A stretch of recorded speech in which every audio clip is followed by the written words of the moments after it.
This is Larry London, Voice of America, and across from me is a true music superstar. She's beautiful. She's loved around the world. Sheryl Crow, welcome to the Voice of America. Thank you. What a nice introduction. Well deserved. Congratulations. 7 albums, the new album, 100 Miles From Memphis. And I guess the reason you chose that name is because of the difference in distance between where you were growing up and Nashville. Why the connection to Nashville? Well, actually, it is... It refers to my hometown, which is 100 miles from Memphis. My hometown is Kennett, Missouri, where I grew up, and it's about 106 miles, and Memphis was the big city. Had never been to Nashville yet, even. So the album is really, truly connected to the music that came out of Memphis and my relationship to Memphis, it being the big city and being a kid and not traveling that much. There was quite a mystique about Memphis, and hearing Memphis radio stations playing the music that was born of Memphis is really what the album is about. Now, the tour right now, I understand you have a different band than you have toured with historically. And the whole thing is a different vibe. It's a funk vibe now? It's definitely funkier for sure, and we do a lot of the hits, so people, when they come out, they'll know a lot of songs, but they have new life breathed into them, and the album is, I mean, the touring band is made up of the guys who played on the record, and it is just fantastic. The best musicians I've ever heard, ever played with, and every night is a new night, different renditions, and it's just been a really great tour. People on their feet from the very beginning to the very end, which is unusual when you're playing so many new songs. We really cover the new record pretty well. And you also, I guess during the show, you do a little tribute to Michael Jackson, who was a large part of your career. Yeah, he was. He gave me my first real gig in 1988. I toured with him on the Bad Tour for a couple of years, and the bonus track on the record is "I Want You Back," which was, we kind of just fell into it after recording a song by Marvin Gaye, and so it was kind of a happy accident that it wound up getting recorded in the first place. Now, going through all the things you've gone through, the awards you've won, 9 Grammy Awards, and the millions and millions of records sold, what would Sheryl Crow today tell Sheryl Crow back in the early 90s when she started? Any advice that you would give? Get more rest, for sure.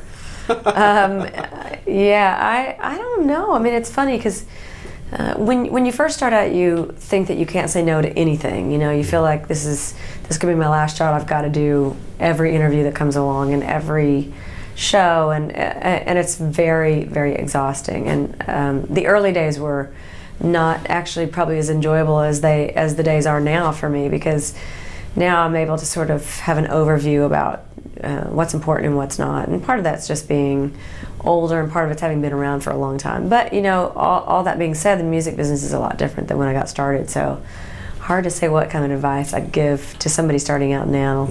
Well, you look well rested for somebody who's got a 5-month-old. I know, right? We were lucky. We've been in New York for the last couple of days. We played and we did a couple press days, so I got to sleep in a bed. That makes a difference. And I understand that the new album has allowed you, because you're now a mom, some creative freedoms that you didn't have before, a kind of new inspiration, new energies, you brought because of your motherhood. Now it's a change. A change would do you good. Yeah, a change would do you good.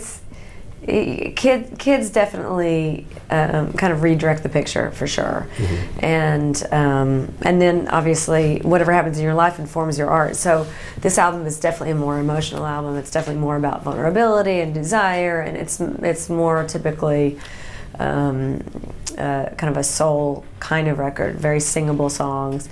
The last record was much more political, and it was also much more probably personal due to the fact that I just had cancer treatment, and we just gone to war, and there were all kinds of things that were, for me, important to address. Well, the people around the world want to know how you're doing. How is everything? I'm great. I'm coming up on 5 years, and time is just flying by so fast. But yeah, I'm great. And you did the Revlon Walk for Cancer, the Stand for Cancer. You're very done a lot of cancer work, and interestingly enough, I did a ton of cancer work before I got diagnosed.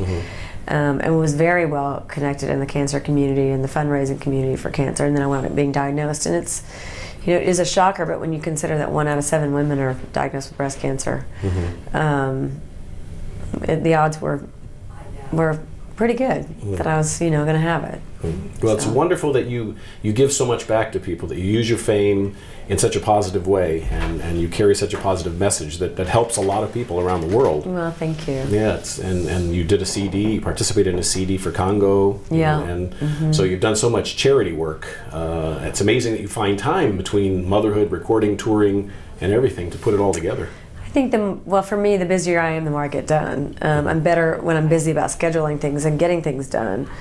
But I think, like everybody that I know, whether you're well known or you're not, you see things that really move you and that concern you, and you want to be a part of the solution as opposed to turning a blind eye. So there's so many things out there that need people's energy and attention, and you just do what you do, What's your favorite part of the business? I mean, you act, you sing, you write songs. Well, I love singing. I mean, definitely, I love singing and playing. And I love doing the sort of behind the scenes work, the work that will mean something to somebody else. There's nothing more gratifying than being a part of helping a situation, helping somebody, and I do enjoy that. Got an email from a member of the military who is in Afghanistan now, wanted me to ask the question, when did you realize that you had something, that you had this gift? Now, of course, you grew up in a musical family, but when did you realize, I got it? I don't know. I mean, there wasn't like an aha moment for me. I just kept working and kept working. As a kid, I studied piano, I went to college, I got my degree in it, I sang in bands, always sang in bands. Moved to LA, got a lot of work as a backup singer, and I just always stayed busy and stayed in the process, which is kind of what kept me out of, thinking that I could tamper with the results, And then one day I realized I was making my living doing something that I'd always loved, and that it suddenly I was there. There wasn't really oh geez, I'm famous, or I'm whatever. It just seemed like it was part of the work process. So. The new album, 100 Miles From Memphis, Summer Days, the new single. Yes. What are your favorite songs on the album? What should we be looking? I love that song, and I actually really love, we're getting ready to release Sign Your Name, which is an old Terrence Trent D'Arby song, and Justin Timberlake is on it, and I love the song, I love that version of it. It's really, really fun to sing. And then there's another song that I absolutely love that I did not write. It was by Citizen Cope, who's actually from this area, and called Sideways, and it's just a song I've always loved, and I had a great time having him come in the studio and sing it with me. What are you going to do after the tour ends? Is the tour ending? It probably never does. When no you're one's a musician, told me that. It never ends. But the holidays are coming up. Yeah. Well, we're going to do a little more recording and put out a volume 2 in the spring. So. Oh, great. Yeah. Any acting plans? No acting plans, no.